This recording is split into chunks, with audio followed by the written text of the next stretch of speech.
हरिओम. लाओत्सेचा ताओबोध. योगदास श्री जय गणेश जोशी यांचे प्रवचन. नाजूकतेची काठिण्यावर कुरघोडी. ओवीचा शेवट करताना लाओत्से सांगतो की मोठे आणि बलवान यांची जागा खालच्या बाजूला असते आणि नाजूक आणि कमजोर असलेल्यांची जागा वर असते. लाओत्से सांगतो की जे मोठे आहेत, शक्तिशाली आहेत, ते वजनदार आणि जड आहेत. त्यामुळे स्वाभाविकच ते खालच्या बाजूला राहतात. परंतु जे लहान आहेत, कमजोर आहेत, हलके आहेत, सूक्ष्म आहेत, ते वरच्या बाजूला असतात. वृक्षाचा बुंधा जाड आणि जड असतो. तो खाली जमिनीवर राहतो. त्याची मुळे जमिनीत जातात. परंतु वृक्षाची पाने, फुले, फळे त्या मानाने लहान, हलकी असतात. ती वर फांद्यांवर राहतात. साधी, सरळ, भोळी भाबडी जनता कशी रस्त्यावरही शांत गाढ झोपते. परंतु पाताळयंत्री लबाड राजकारण करणारे पुढारी, तसेच कोट्यावधींची उलाढाल करणारे धनाढ्य सतत ताणतणावाखाली असतात. ते महालात धड झोपूही शकत नाहीत. नवरा बलवान, पेहलवान, शक्तिशाली कुटुंब प्रमुख असतो. तरीही त्याची पत्नी कमजोर, नाजूक, अबला असूनही त्याच्यावर राज्य करते. ती तिच्याच मनाप्रमाणे संसार करून घेते.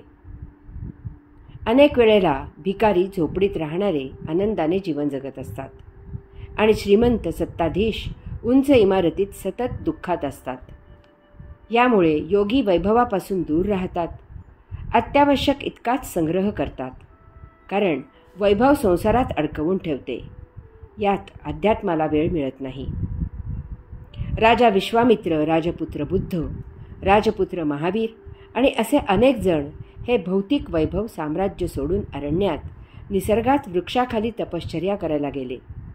असे काय पाहिले त्यांनी तेथे अरण्यात? असे त्यांना कसले आणि काय आकर्षण होते तेथे? एक वेळही पोट भरण्याची खात्री नसलेल्या अरण्यात राज्यवैभव सोडून जाण्यासारखे काय होते? उत्तर एकच की जडापेक्षा सूक्ष्म उंचावर असते. ते उगीचच नाही. ते जाणून घेतल्याखेरीज त्याची सत्यता उमजणे शक्य नसते. तसेच एकदा का त्याची सत्यता उमजली की भौतिकातील फोलपणा आपोआप जाणला जातो. मग त्याकडे पुन्हा ढुंकूनही पाहिले जात नाही. तशी इच्छाच होत नाही. यातच राजा जनकाने अष्टावक्र मुनींच्या नुसत्या उपदेशाने आत्मानुभूती अनुभवून वैराग्य धारण का केले, याचे गुह्य गुपित दडलेले आहे. यातच सम्राट अशोकाने वैराग्य का धारण केले, याचे मर्म दडलेले आहे. आणि यातच आपल्या महान, बुद्धिवान आणि अति आदरणीय अशा ऋषीमुनींनी हाती भिक्षापात्र घेऊन त्या विराटाचा शोध घ्यायला का सुरुवात केली, याचेही रहस्य लपलेले आहे. हे रहस्य, हे मर्म, हे गुपित काही कोणाची खाजगी मालमत्ता नाही. ते सर्वांना खुले आहे आणि ते मिळवणे सर्वांना शक्यही आहे. ज्ञानी यांचा अट्टहास सर्वांना मुक्त करण्याचाच आहे. यासाठी अहंकार त्यागा आणि निर्विचारी होऊन पहा. आप खुशीने मग शून्य व्हा. तो पूर्ण आपल्याकडे दौडत येईल. बेंडिंग द बो. The Tao, that is way of heaven. Is it not like the bending of a bow? The top comes down and the bottom end goes up. The extra length is shortened. The insufficient width is expanded. It is the way of heaven to take away from those that have too much and to give it to those that have not enough. Not so with man's way. He takes away from those that have not and gives it as tribute to those that have too much. Who can have enough and to spare to give to the entire world? Only the man of Tao. Therefore, the sage acts but does not possess, accomplishes but lays claim to no credit, because he has no wish to seem superior. धनुष्य वाकवणे. स्वर्गाचा ताओ मार्ग हा धनुष्य वाकवण्यासारखा नाही का? वरचे टोक खाली येते आणि खालचे टोक वर जाते. जास्तीची लांबी कमी होते आणि अपुरी असलेली रुंदी वाढते. स्वर्गाचा मार्ग असा आहे की ज्याच्याकडे अति आहे त्यांच्याकडून ते काढून घेऊन ते ज्यांच्याकडे गरजे इतकेही नाही त्यांना ते देणे. माणसाचा मार्ग असा नाही. ज्यांच्याकडे नाही त्यांच्याकडून तो काढून घेतो आणि तो ज्यांच्याकडे विपुल आहे अशांना आदराने ते देतो. असे कोण आहेत की ज्यांच्याकडे सर्व जगताला पुरेसे होईल इतके देण्यासाठी पर्याप्त आहे? फक्त ताओ मनुष्य. म्हणून योगी कर्मयोग करतात, परंतु स्वतःजवळ काहीही ठेवत नाहीत. अवघड कामे संपन्न करतात, परंतु त्याचे श्रेय घेत नाहीत, कारण त्यांना वर्चस्व गाजवायची इच्छा नसते.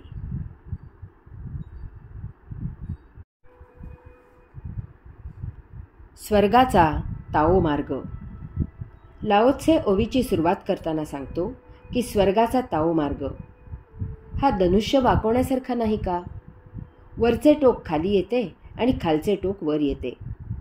जास्तीची लांबी कमी होते आणि अपुरी असलेली रुंदी वाढते.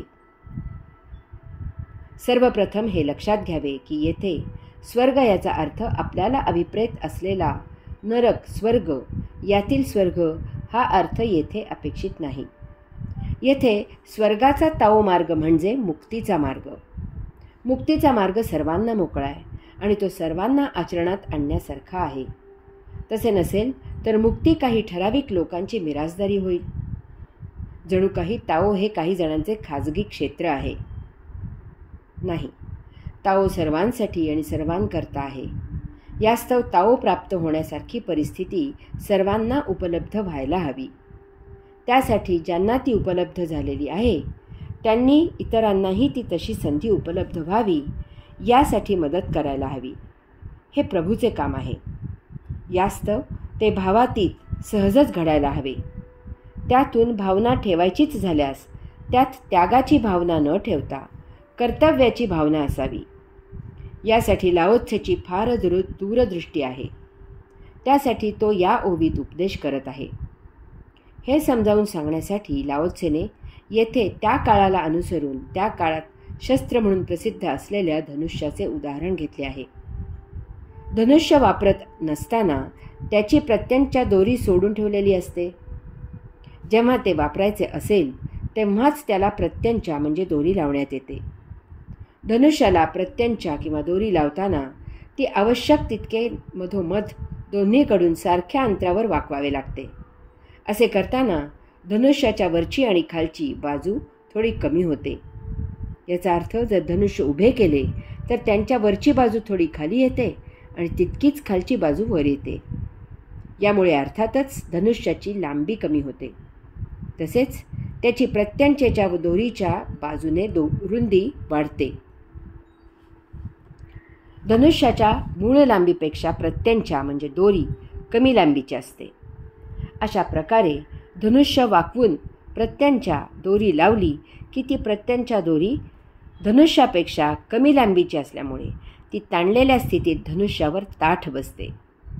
यामुळे तिला बाण लावून ती मागे ओढून जेव्हा बाण सोडला जातो तेव्हा बाणाला गती मिळते. तो खूप वेगात आणि त्यामुळे लांब जातो.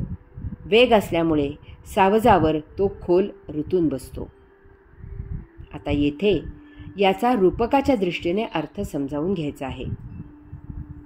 धनुष्याच्या लांबीपेक्षा प्रत्यंच्या किंवा दोरी कमी लांबीची असते. म्हणजे आपल्याकडे साधने मर्यादित आहेत, परंतु सुव्यवस्थित वाटणी केल्यास ती पर्याप्त आहेत. प्रत्यंच्या किंवा दोरी लावली की धनुष्य वरून खाली येते आणि ते तितकेच खालून वर येते. याचा अर्थ साधनांची गरजेनुसार वाटणी केली तर नको इतके असलेल्यांकडून ते कमी होईल आणि त्यायोगे गरजवंत परिस्थितीमधून वर येतील. हरि ओम.